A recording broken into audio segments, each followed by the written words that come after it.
നമസ്കാരം മലയാളി വാർത്ത ഇൻസൈഡിലേക്ക് സ്വാഗതം. യുണൈറ്റഡ് നേഷൻസ് ഹ്യൂമൻ റൈറ്റ്സ് കൗൺസിലിന്റെ 62ാമത്തെ സമ്മേളനം എന്ന് പറയുന്നത് പാകിസ്ഥാനെ സംബന്ധിച്ചിടത്തോളം ഒരിക്കൽ പോലും നടക്കാൻ ആഗ്രഹിക്കാത്ത സമ്മേളനമായി മാറ്റിയിരിക്കുകയാണ്. ഇന്ത്യയെ പ്രതിനിധീകരിച്ചെത്തിയ ആ പെൺപുലി അക്ഷരാർത്ഥത്തിൽ പാകിസ്ഥാന്റെ പത്തിക്കടിച്ചിരുത്തി എന്ന് വേണം പറയാൻ. ഓരോ സത്യസന്ധമായ കാര്യങ്ങളും ഓരോ പ്രവർത്തനങ്ങളും വെച്ച് കൃത്യമായ നിരീക്ഷണത്തോടു കൂടിയുള്ള ആ അടി ഇന്ത്യൻ മഹാരാജ്യത്തെ സംബന്ധിച്ചിടത്തോളം പാകിസ്ഥാന് കൊടുക്കാൻ കഴിയുന്ന നല്ലൊരു മറുപടിയായി തന്നെ നമുക്ക് കണക്കാക്കാം. 62ാമത് സമ്മേളനത്തിൽ പാകിസ്ഥാന്റെ വ്യാജവാദങ്ങളെയും കള്ളപ്രചാരണങ്ങളെയും പൂർണ്ണമായും പൊളിച്ചടുക്കിയിരിക്കുകയാണ് ഇന്ത്യ. ഭീകരവാദത്തെ ഭരണകൂട നയമായി സ്വീകരിച്ച് ഒടുവിൽ സ്വയം നശീകരണ പാതയിൽ നിൽക്കുന്ന ഒരു ഫ്രാങ്കൻസ്റ്റൈൻ രാജ്യമാണ് പാകിസ്ഥാൻ എന്ന് ഇന്ത്യ UN വേദിയിൽ തുറന്നടിച്ചു. UN-ലെ ഇന്ത്യയുടെ സ്ഥിരം മിഷൻ ഫസ്റ്റ് സെക്രട്ടറിയായ അനുപമ സിംഗ് ആണ് പാകിസ്ഥാന്റെ പൊള്ളത്തരങ്ങൾ ജനീവയിൽ വലിച്ചുകീറി കയ്യിൽ കൊടുത്തത്. പാകിസ്ഥാൻ ഇപ്പോൾ നേരിടുന്ന എല്ലാ ആഭ്യന്തര പ്രതിസന്ധികളും സ്വന്തം പ്രവർത്തികളുടെ അനന്തരഫലമാണ് മാത്രമാണെന്നാണ് ഇന്ത്യ വ്യക്തമാക്കുന്നത്. തങ്ങൾ ഭീകരവാദത്തിന്റെ ഇരകളാണെന്ന പാകിസ്ഥാന്റെ സ്ഥിരം അവകാശവാദങ്ങളെ ശക്തമായി തന്നെ ചോദ്യം ചെയ്തുകൊണ്ടാണ് അനുപമ സിംഗ് മറുപടി പ്രസംഗം ആരംഭിച്ചത്. സ്വന്തം കൈകൊണ്ട് വളർത്തിയെടുത്ത രാക്ഷസൻ ഒടുവിൽ തിരിഞ്ഞുകൊത്തുമ്പോൾ അത് ഉൾക്കൊള്ളാൻ കഴിയാതെ ഞെട്ടിപ്പോകുന്ന അവസ്ഥയിലാണ് പാകിസ്ഥാൻ എന്ന് അവർ പരിഹസിച്ചു. ഭീകരവാദികളെ സംരക്ഷിക്കുന്നതും അവർക്ക് പരിശീലനം നൽകുന്നതും വിന്യസിക്കുന്നതും തങ്ങളുടെ ഭരണകൂട നയമാണ് എന്ന നിലവിലെ പ്രതിരോധ മന്ത്രി തന്നെ പരസ്യമായി വീമ്പു പറയുന്ന ഒരു രാജ്യം എങ്ങനെയാണ് ഭീകരവാദത്തിന്റെ ഇരകളാണെന്ന് സ്വയം വിശേഷിപ്പിക്കുക എന്ന് അവർ ചോദിക്കുകയാണ്. സ്വന്തം താല്പര്യങ്ങൾക്ക് വേണ്ടി ഒരു പ്രത്യേക ഭീകര സംഘടനയെ വളർത്തിയെടുക്കുകയും പിന്നീട് ആ ശക്തി തങ്ങളെ തന്നെ തിരിഞ്ഞുകടിച്ച് വലിയ ഭീഷണിയായി മാറുകയും ചെയ്യുന്ന അവസ്ഥയെ സൂചിപ്പിക്കാനാണ് മേരി ഷെല്ലിയുടെ പ്രശസ്തമായ നോവലിനെ ആസ്പദമാക്കി ഫ്രാങ്കൻസ്റ്റൈൻ സ്റ്റേറ്റ് എന്ന സാഹിത്യ രാഷ്ട്രീയ പ്രയോഗം ഇന്ത്യൻ നയതന്ത്രജ്ഞ പാകിസ്ഥാനെതിരെ പ്രയോഗിച്ചത്. ഏതു മന്ത്രിയുടെ പേരാണെന്ന് അനുപമ സിംഗ് പ്രസംഗത്തിൽ വ്യക്തമാക്കിയിട്ടില്ലെങ്കിലും പാക് പ്രതിരോധ മന്ത്രി ഖ്വാജ ആസിഫ് മുൻപ് നടത്തിയ വെളിപ്പെടുത്തലുകളെയാണ് ഇന്ത്യ ആയുധമാക്കിയത്.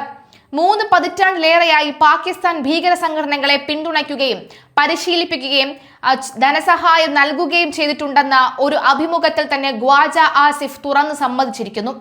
അമേരിക്കയ്ക്കും മറ്റ് പാശ്ചാത്യ രാജ്യങ്ങൾക്കും വേണ്ടി പാകിസ്ഥാൻ വൃത്തികെട്ട പണികൾ നടത്തി ഒടുവിൽ രാജ്യത്തിന് വലിയ വില കൊടുക്കേണ്ടി വന്നു എന്ന തെറ്റായി പോയി എന്നായിരുന്നു അദ്ദേഹത്തിന്റെ അന്നത്തെ പരാമർശം.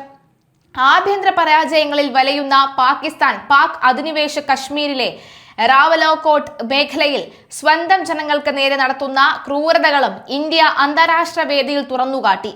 കടുത്ത വിലക്കയറ്റം, ഉയർന്ന വൈദ്യുതി നിരക്ക്, സാമ്പത്തിക പ്രതിസന്ധി എന്നിവയ്ക്കെതിരെ കഴിഞ്ഞ മാസങ്ങളിൽ POK-യിലുടനീളം വൻ പ്രതിഷേധങ്ങൾ പൊട്ടിപ്പുറപ്പെട്ടിരുന്നു.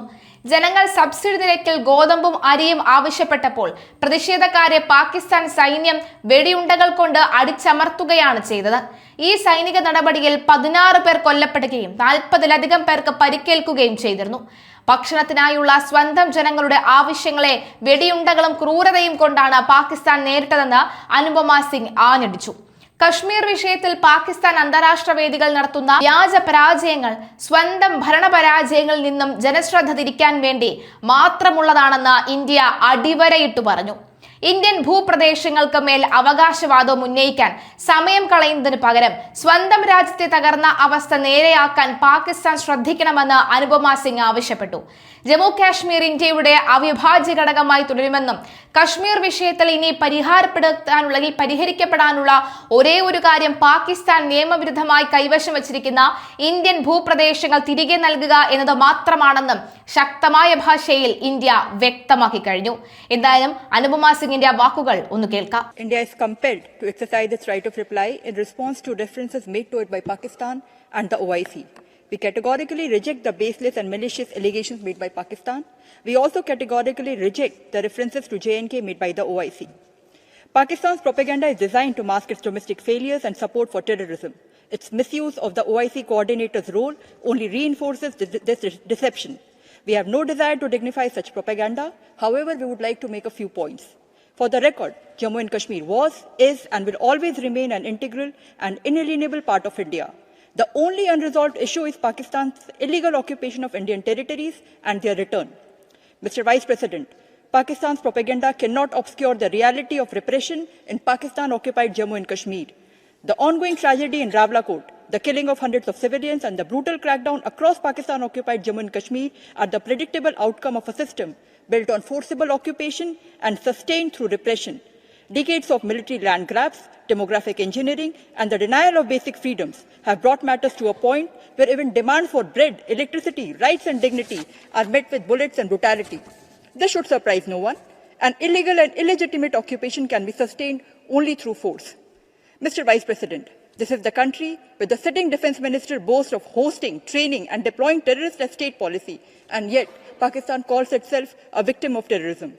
Indeed, a paradox which only Pakistan could sustain. It is a living example of a Frankenstein state which is shocked when its own monster bites back. Mr. Vice President, our position on Indus Water Treaty is well known. It defies logic that a state which exports terror as an instrument of policy continues to demand the privileges of cooperation predicated on goodwill and friendship. It is equally undeniable that the treaty is now outdated. No technical arrangement can remain frozen in time while the world around it is transformed. A treaty negotiated in 1960 cannot be treated as a perpetual entitlement, which is insulated from accountability, detached from present-day realities, and untouched by the profound changes of the past 6 decades. The escalating impacts of climate change, advances in technology, and the growing imperative for sustainable clean energy demand a re-evaluation of the treaty's relevance and applicability. Mr. Vice President, instead of coveting Indian territories, Pakistan would serve itself and its people far better by putting its own house in order. Its seasonal theatrics in this council have long outlived any novelty. Thank you.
You